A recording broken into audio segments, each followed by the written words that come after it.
자, 시간이 되었습니다. 우리 함께 사도신경으로 신앙 고백함으로 청년부 예배 하나님 앞에 올려드리도록 하겠습니다. 함께 신앙 고백하겠습니다.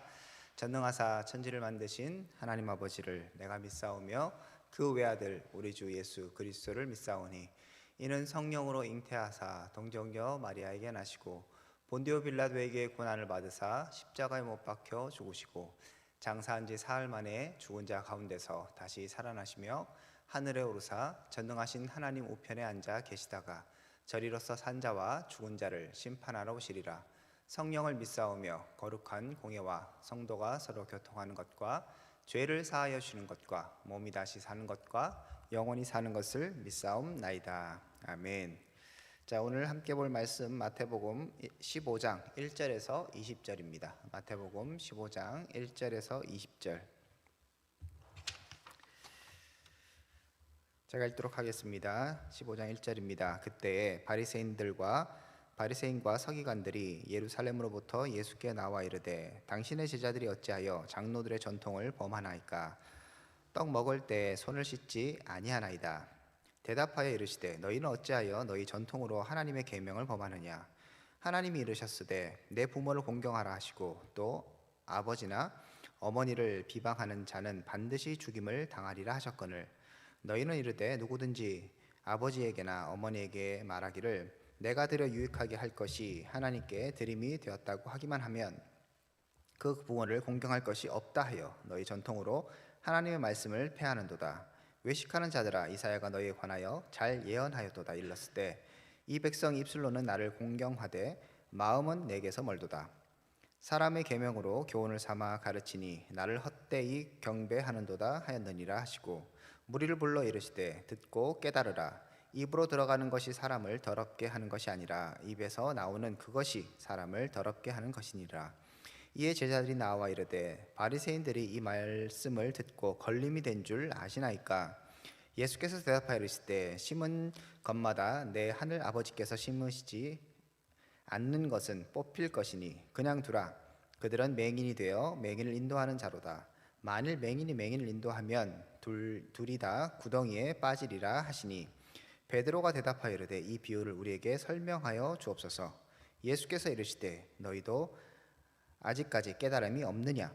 입으로 들어가는 모든 것은 배로 들어가서 뒤로 내버려지는 줄 알지 못하느냐? 입에서 나오는 것들은 마음에서 나오나니 이것이야말로 사람을 더럽게 하느니라. 마음에서 나오는 것은 악한 생각과 살인과 간음과 음란과 도둑질과 거짓 증언과 비방이니 이런 것들이 사람을 더럽게 하는 것이요 씻지 않은 것으로 먹는 것은 사람을 더럽게 하지 못하느니라. 아멘. 자, 오늘 말씀은 예수님께서 이제 계속적으로 사람들을 가르치실 때 예루살렘에서 바리새인과 서기관들이 와서 어떤 문제를 제기하는 그런 내용입니다. 1절에 보니까 그때 바리새인과 서기관들이 예루살렘으로부터 예수님께 나왔다고 얘기합니다. 특별하게 여기서 그냥 예수님께 나왔다 뭐 이렇게 질문했다 이런 얘기를 하는 것이 아니라 예루살렘으로부터 나왔다고 얘기하죠. 그 부분이 우리에게 좀 시사하는 바가 있습니다. 예루살렘은 유대교의 중심이죠. 이스라엘의 중심입니다. 그죠? 그러니까 예루살렘으로부터 나왔다는 것은 굉장히 이제 그 유대인들의 어떤 공식적인 의문점을 갖고 뭐 이렇게 약간 예수님을 조사하는 그런 느낌으로 사람들이 이제 파견됐다고 볼 수 있겠죠. 자, 그래서 예루살렘으로부터 예수님께 나온 겁니다. 그냥 무리와 같이 예수님 따라다니면서 의문이 있네요 이렇게 하면서 얘기하는 것이 아닌 것이죠. 자, 그래서 조금은 문제가 좀 심각해질 수 있는 그런 상황입니다. 그래서 여러분 뒤에 나오겠지만 제자들이 예수님 그렇게 얘기하시면 바리새인들에게 걸림돌이 되지 않습니까? 그들이 이제 마음이 상했습니다 이렇게 얘기하는 게 걱정이 되는 거죠. 중앙에서 사람을 보냈는데 예수님께서 이런 나쁜 놈들 하면서 오히려 그들의 악함을 드러내셨기 때문에 문제가 될 수 있는 부분이기도 합니다. 어쨌든 자, 그들이 나와서 예수님께 문제를 제기한 것은 2절과 같습니다. 당신의 제자들이 어찌하여 장로들의 전통을 범하니까? 자, 여기에서 문제는 예수님께 직접적으로 얘기를 하지 않습니다. 제자들이 일단 장로의 전통을 따르지 않는다. 유대인의 전통을 따르지 않는다. 그 전통은 뭐냐 하면 떡을 먹을 때 손을 씻지 않는다라고 얘기합니다. 밥 먹을 때 손 안 씻고 먹는다 이런 얘기입니다. 굉장히 유치한 얘기인 것 같고 이런 건 유치원에서도 잘 가르치는 거잖아요. 밥 먹을 때 손 씻고 특히 요즘 같은 때 위생이 굉장히 중요해지는데 이런 거 하지 않습니다라고 이제 문제 제기를 합니다. 근데 여기에서는 단순하게 위생을 위해서 그 손을 씻는 것은 분명히 아니었습니다. 2절에도 보면 장로들의 전통이라고 얘기하죠. 그러니까 유대인들의 전통이에요. 유대인들의 전통은 하나님께서 율법을 주신 그 율법을 잘 지키기 위해서 나름대로 어떻게 하면 더 잘 지킬 것인가 이것저것 이제 생각을 해서 만들어낸 인간들이 만들어낸 규칙입니다. 세부 규칙이라고 볼 수 있겠죠. 저 주석에 보니까 어디까지 정해놨는가 하면 씻는 물의 양, 그 다음에 질, 물을 붓는 방법, 그것을 도와주는 사람, 손의 자세 뭐 이런 것까지 다 있대요. 뭐 대단합니다, 그죠? 그러니까 손을 씻을 때는 어떻게 해야 되고 어떤 물을 써야 되고 물은 최소한 이 정도는 써야 되고 그 다음에 혼자 이렇게 물을 부을 수 없으니까 옆에서 도와줄 때는 어떻게 해야 되고 물을 부을 때는 이런 각도로 이런 자세로 뭐 하고 씻어야 된다 이런 것까지 세부적으로 하는 것이죠. 유대인들의 관심은 이것이었습니다. 나름대로 정결하게 살기 위한 그런 몸부림이었다고 볼 수 있어요. 율법에 이런 부분이 있습니다. 성전에서 제사장들이 제사를 드릴 때 그때 손발을 씻도록 되어 있습니다. 이거를 확장시킨 거예요. 거기에서는 제사 드릴 때인데 여기서는 일상생활, 여기서 나오잖아요. 떡 먹을 때, 그러니까 밥 먹을 때도 손 씻어라라고 이제 얘기하는 것이죠. 그래서 어떻게 보면 이제 하나님께서 하나님의 백성들에게 거룩함, 정결함, 깨끗함 이런 것들을 강조하셨기 때문에 그런 것들을 어떻게 잘 지킬까 확장되다 보니까 일상생활까지 넘어왔고 그 일상생활에서도 손을 씻고 밥을 먹어야 우리가 하나님 백성으로서 정결하고 거룩하게 지낼 수 있고 살 수 있다라고 생각한 것이죠. 그것이 전통으로 지켜져서 사람들에게 내려오고 있었고 아마 바리새인과 서기관들이 이것을 굉장히 강조한 율법 중에 하나였던 것 같습니다. 사실 어떻게 보면 밥은 늘 모든 사람이 먹는 거니까 실생활에 굉장히 깊숙하게 있는 것이죠. 그래서 이렇게 손을 씻어야 된다. 근데 왜 안 씻느냐 얘기합니다. 한번 또 생각해보면 반대로 생각해보면 오늘날이야 우리가 손 씻는 게 그렇게 어렵지 않습니다. 어디 가나 화장실 있고 또 수돗물이 나올 수 있잖아요. 지금 우리 뭐 손을 못 씻어도 예를 들면 손 세정제로 이렇게 손을 소독할 수도 있고 그런 상황이 있지만 그 당시에 그리고 특히 이제 물이 귀했던 그런 유대 이쪽 이 고대 근동 지방에 이쪽에서 손을 밥 먹을 때 항상 씻는다는 건 쉽지 않은 일이에요. 밖에 나왔는데 무슨 손을 씻습니까, 그죠? 그런데 장로들은 그 다음에 유대인들은 자꾸 그런 것들을 규칙을 만들어내고 그래서 사람들을 이제 굉장히 어렵게 하고 힘들게 했던 것도 사실입니다. 자, 이렇게 손을 씻지 않고 먹는 제자들을 보면서 그렇다면 뭐 예수님은 씻었을까? 예수님도 안 씻으셨을 것 같긴 한데 일단 직접적으로 예수님께 뭐라고 하긴 그러니까 제자들을 걸고 넘어진 것 같기도 합니다. 뭐 정확하게 모르겠지만 자, 어쨌든 이런 부분에 있어서 예수님께서 이제 대답을 해주십니다. 3절에 보니까 너희는 어찌하여 너희의 전통으로 하나님의 계명을 범하느냐라고 얘기합니다. 자, 사실은 이들의 질문은 왜 손을 씻지 않습니까? 였죠. 그러면 가타부타 뭐 물이 없어서 아니면 뭐 그 계명은 사실은 율법에 이렇게 나와 있는데 그거하고 너무 멀지 않느냐. 그거는 그냥 제사 드릴 때 제사장들이 그 레위인들이 하는 거 아니었냐. 일상생활에 오는 것은 문제가 있지 않나. 이렇게 설명하실 수도 있었어요. 그런데 예수님은 이렇게 예수님께 문제를 제기하는 그 종교 지도자들의 속마음과 그들의 근본 잘못을 분명히 알고 계셨습니다. 그래서 이것을 들춰내시는 것입니다. 어떻게 보면 더 심각한 일인 것이죠. 단순하게 손을 씻고 안 씻고의 문제, 장로들의 유전을 지키고 안 지키고의 문제가 아니라 너희들이 이 전통을 지킨다는 핑계로 뭘 지금 무너뜨리고 있습니까? 오히려 하나님의 계명을 무너뜨리고 있다는 것이죠. 앞서 설명해 드렸던 것처럼 장로들의 계명이라는 것은 하나님의 말씀을 잘 지키기 위해서 나름대로 하나님의 말씀을 잘 순종하기 위해서 만들어졌던 확장되었던 그런 규칙들이에요. 그런데 이게 자꾸 지나가면서 본질은 흐려지고 오히려 더 하나님 말씀을 안 지키게 하는 그런 빌미로 사용되었습니다. 그러니까 우선순위가 바뀐 것이죠. 여러분도 뭐 법 같은 걸 공부해 볼 때 헌법이 맨 위에 있잖아요.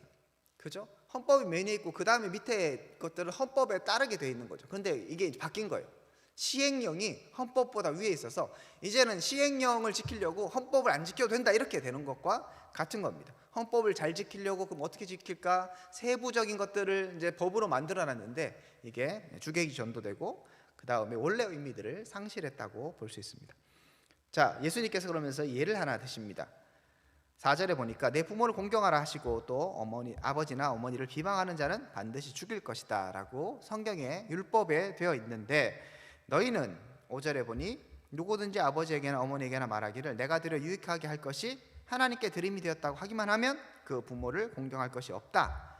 이게 이제 고르반이라고 해갖고 내가 부모님께 예를 들어서 뭐 매달 50만 원씩 용돈을 드리기로 했다. 그런데 이제 이거 너무 아까운 거예요. 부모를 공경하기 위해서 이렇게 해야 되는데 너무 아까우니까 어떻게 할까 하다가 장로들의 전통에 보면 고르반에서 하나님께 드리기만 하면 이제 부모를 섬기는 그런 의무는 사라지게 되는 것이죠. 50만 원 이제 매달 50만 원은 제가 하나님께 드릴게요 이렇게 하고 이제는 부모님께 안 드리는 거예요. 자, 거기까지는 그럴 수 있다고 치는데 문제는 뭐냐면 그럼 하나님께 50만 원 매달 드리느냐? 안 그렇다는 거죠. 이렇게 장로들의 전통은 하나님께 드리겠다 얘기만 하면 되는 것이 실제로 그것을 실행하고 이것은 중요한 게 아니었어요. 그냥 이것은 하나님께 드립니다 말하고 끝나는 거예요. 그러니까 결국에 가서는 이 장로들의 전통을 따라서 하나님의 말씀을 계속적으로 부정하고 안 지키려고 어떻게든 이제 사용하는 그런 수단이 되어 버린 것입니다. 이것을 예수님께서 알고 계셨고 아마 그 당시에 그렇게 하는 사람들이 있었겠죠. 모든 사람이 그렇게 하지 않았겠지만 그런 사람이 있었을 것이고, 예수님이 그런 바리새인과 서기관들, 종교 지도자들의 약함, 전통을 그렇게 강조하지만 전통으로 결국은 사람을 얽어매고 힘들게 하는 것. 우리 지난번에 봤던 것처럼 안식일도 그 규정을 통해서 어떻게 합니까? 사람을 정죄하고 계속적으로 문제를 삼는데 안식일의 그 규칙을 이용하는 거잖아요. 안식일은 사람을 위하여 있는 것인데 그렇게 하지 않고 사람들을 얽어매고 힘들게 하는데 사용하고 있고, 결국 자기의 의의를 드러내는데 자기가 이렇게 종교적 열심이 있다 이것을 드러내는데 사용하고 있으니 예수님께서 계속적으로 이것을 지적하고 계시는 것입니다. 6절에 보면 그 부모를 공경할 것이 없다 하여 너희의 전통으로 하나님의 말씀을 폐한다라고 되어 있습니다. 그래서 이 부분을 이사야가 예언했는데 8절에 보니까 입술로는 나를 공경하되 마음에선 나하고 멀다. 이것이 지금 사실은 종교 지도자들의 모습이었던 것이죠. 마음은 하나님의 말씀을 정말 지켜야 되는 그 마음 자체가 없기 때문에 전통을 만들어 놓고 그것을 이용해서 하나님의 말씀을 지키지 않으려고 자기 멋대로 살고 싶고 자기의 욕망과 자기의 욕심들을 만들어내는데 하나님의 말씀을 이용하고 있다는 것을 우리가 확인할 수 있습니다. 우리는 이 말씀을 통해서 우리 자신을 확실하게 돌아볼 필요가 있습니다. 성경 말씀 아는 것도 굉장히 중요합니다. 그죠? 그리고 그 성경 말씀을 알기 위해서 우리가 여러 가지를 규칙을 세워놓은 것도 필요합니다. 그죠? 우리의 규칙은 뭡니까? 예를 들어서 성경을 많이 읽어야 된다. 중요한 부분이죠. 그죠? 말씀을 많이 알아야 하나님이 누구인가 알 수 있고 하나님 우리에게 계시한 것들을 계속 깨달을 수 있고 또 날마다 기억할 수 있기 때문에 말씀을 읽어야 된다. 자, 이것이 기본적인 전제라면 이렇게 하려니까 어떻게 해야 돼요? 나름대로 규칙을 만들죠. 그죠? 그래서 뭐 예를 들면 큐티 매일 해야 된다. 이런 규칙을 만드는 거예요. 그 다음에 뭐 1년에 일독하기, 운동 뭐 이런 걸 하는 거예요. 그게 나쁜 건 전혀 아닙니다. 그죠? 말씀을 읽기 위한 거죠. 그런데 결국은 어떻게 변질되는가? 잘못하면 그냥 나는 오늘 말씀을 읽어야 되니까 뭐 예를 들면 평소에는 3장, 그 다음에 뭐 주일 5장 뭐 읽으면 1년에 일독이다 뭐 이렇게 하잖아요. 그죠? 그렇게 해서 읽는데 성경을 오늘 3장 읽는 것 자체에 이제 막 관점을 둬서 그 성경 자체가 어떤 의미가 있는지 이런 건 모른 채 그냥 말 그대로 글씨를 읽는 거예요. 그렇게 해서 열심히 읽고 난 일독했다. 너 몇 독했어? 이렇게 자기의 그 규칙을 사용함을 통해서 결국은 하나님의 말씀을 정말 읽어서 하나님을 사랑하고 이웃을 사랑하는 그 정신은 사라져 버리는 거죠. 큐티도 매일매일 해야 된다 그래갖고 뭐 이렇게 막 하고 우리 교회도 뭐 시상을 하잖아요. 그래서 시상을 받기 위해서 막 열심히 해요. 근데 결국 정말 그 말씀의 의미는 사라져 버리고 내가 했다 이것만 남으면 바리새인과 서기관들의 모습과 같은 것이죠. 하나님과 교제해야 된다. 굉장히 중요한 것이죠. 그래서 우리가 기도해야 되겠다. 중요한 거예요. 그러면 기도를 어떻게 해야 될 것인가? 나름대로 우리 한국 교회의 전통에서는 새벽 기도를 만들었어요. 그렇죠? 그래서 새벽에 아침에 일찍 일어나서 첫 시간을 하나님께 드리자는 그런 생각들을 하면서 새벽 기도하고 뭐 수요 기도회하고 이렇게 기도회하고 뭐 열심히 합니다. 그렇죠? 그런 것들은 굉장히 좋은 거예요. 근데 그게 이제 어떻게 보면 그 원래 의도, 하나님께 기도하는 것, 그다음에 함께 기도하는 것, 첫 시간을 하나님과 함께 시작하는 것, 이런 가치는 사라져버리고 나는 새벽 기도 나왔다, 이런 게을러 빠진 것들, 새벽에도 안 나오고 뭐 이렇게 자꾸 되면 문제가 있는 거죠. 하나님의 원래 의도, 원래 말씀의 의도는 다 사라져버리고 결국 인간의 전통과 어떤 규칙만 남아서 내가 이것을 지켰다 안 지켰다 평가하고 판단하고 정죄하는 데 사용된다면 이것은 바리새인과 서기관들의 모습과 같고 오늘 우리가 다시 한번 우리 자신을 점검해야 하는 부분입니다. 자, 이렇게 하면서 예수님 일단은 바리새인과 서기관들의 문제를 분명하게 지적하신 후에 그 다음에 무리를 향해서 교훈을 분명하게 주십니다. 자, 그 교훈은 음식을 먹을 때 손을 씻는 것 자체가 어떤 의미인가, 정말 무엇이 우리를 더럽게 하는가, 이것에 대한 예수님의 가르침입니다. 10절에 보니까 무리를 불러 이르시되 듣고 깨달으라. 예수님께서 이 부분 분명하게 말씀하십니다. 그러니까 그런 전통, 지금 떡 먹을 때 손 씻는 거 이게 중요한 게 아니야. 왜 그런가 하면 바로 이러한 이유 때문이라고 다시 한번 정확하게 설명해 주십니다. 11절에 입으로 들어가는 것이 사람을 더럽게 하는 것이 아니라 입에서 나오는 그것이 사람을 더럽게 하는 것이다. 정신 차려라 얘들아. 손 씻는다고 너희가 정결해지고 거룩해지는 게 아니다. 입으로 들어가는 게 너희를 뭐 어떻게 더럽히거나 하는 것은 아니라고 얘기하는 것이죠. 물론 말씀드렸던 것처럼 음식 먹을 때 손을 씻어야 되죠. 그죠? 그러니까 여기서 얘기하는 건 예수님의 초점은, 그리고 원래 장로들의 그런 초점들도 단순하게 위생의 문제가 아니었던 것이죠. 그 사람의 정결함의 문제였는데, 정결함을 단순하게 물질적인 것으로, 내가 이것을 먹으면, 손을 씻으면, 안 먹으면, 어떻게 하면 내가 정결해질 것이라고 생각했던 것입니다. 결국 거기에 초점이 있는 것이 아니라 어디에 초점이 있어야 합니까? 우리를 더럽게 하는 것은 우리에게서 나오는 것이기 때문에 결국 우리의 초점은 우리의 마음에 무엇이 있는가가 되어야 되고, 그 마음을 깨끗하고 정결하게 하는 것이 필요한 것이죠. 18절에 보면 입에서 나오는 것들은 마음에서 나오나니 이것이야말로 사람을 더럽게 하는 것이다. 마음에서 나오는 것은 악한 생각과 살인과 간음과 음란과 도둑질과 거짓 증언과 비방이니 이런 것들이 사람을 더럽게 하는 것이고, 씻지 않는 손으로 먹는 것은 사람을 더럽게 하지 못한다라고 얘기하는 것이죠. 바리새인과 서기관들은 여기에 집중해야 됐습니다. 정말 자신들에게 무엇이 있는가는 보지 않은 채 손만 씻으면 된다고 생각한 거예요. 그런데 예수님 지적하신 대로 그들에게 무엇이 있는 것입니까? 거짓이 가득한 것이죠. 하나님을 경외하는 마음이 없습니다. 엉뚱한 생각만 가득하니까 예수님께서 분명하게 지적하고 계시는 것입니다. 자, 그러면 우리에게도 이 말씀을 적용해서 살펴볼 때 우리도 혹시라도 내가 어떻게 어떤 겉으로 하는 어떤 행위들과 그런 규칙들을 지켜서 내가 자라나고 하나님이 원하시는 모습으로 성장할 수 있다는 생각들은 사실은 버려야 합니다. 그것은 분명하게 우리에게 도움을 줄 수 있지만 원래 본질을 잃어버리면 아무런 소용이 없는 거예요. 그러므로 우리는 계속적으로 본질에 집중할 필요가 있습니다. 그리고 더 나아가서 정말 그렇게 정결이 중요하고 우리 하나님 앞에서 거룩하게 사는 것이 중요한데 우리의 마음 가운데 무엇이 있는가를 점검해 보아야 하는 것이죠. 여러분 안에는 무엇이 있습니까? 우리의 생각에는 어떤 생각들이 자리를 잡고 있습니까? 쉽게 얘기하면 이것입니다. 우리가 욕을 안 한다고 착한 사람이 아닌 거예요. 그죠? 그냥 욕 자체를 안 할 뿐이지 마음에는 악독과 뭐 거짓과 다른 사람을 막 비방하는 그런 마음이 가득한데 언어만 멋있게 형제님, 자매님 사랑하고 축복합니다 뭐 이런 얘기한다고 내가 착한 사람이냐는 거죠. 그래서 자꾸 사람들은 본질에 자꾸 집중하지 않고 겉모습에 집중하는 거예요. 우리가 좋은 말을 씁시다. 우리 교회인데 착한 말을 씁시다. 사람을 도와줍시다. 그래서 사실은 돈으로 하는 거, 겉으로 하는 것이 제일 쉽습니다. 우리 다른 사람들을 도와준다 할 때 제일 쉬운 게 뭡니까? 돈 내는 거잖아요. 그렇게 하고 자기는 착한 사람, 나는 자비를 베푼 사람이라고 착각하는 것이죠. 그런데 내 마음에 정말 자비가 없다면, 내 마음에 다른 사람을 사랑하는 마음이 없다면 그런 행동들은 다 헛된 것이고, 오히려 나중에 가면 그런 행동들이 다른 사람을 얽어매고 정죄하고 판단하는, 그리고 내 자신을 잘못 생각하는 그런 기준이 될 수밖에 없습니다. 그렇다면 조금 더 우리가 생각해 본다면 우리의 마음을 어떻게 정결하게 할 수 있을까요? 손을 씻어서 되는 문제는 아니잖아요. 입으로 나오는 것이 우리를 더럽게 한다니까 그럼 입을 다물면 되는 것입니까? 이제부터 무건수행이다 하면서 딱 하면 우리는 정결한 사람이 됩니까? 그렇지 않죠. 우리는 어떻게 정결한 사람이 될 수 있습니까? 손을 씻는 것이 아니라 우리의 마음을 깨끗해 하는 것은 바로 하나님의 말씀, 성령의 능력입니다.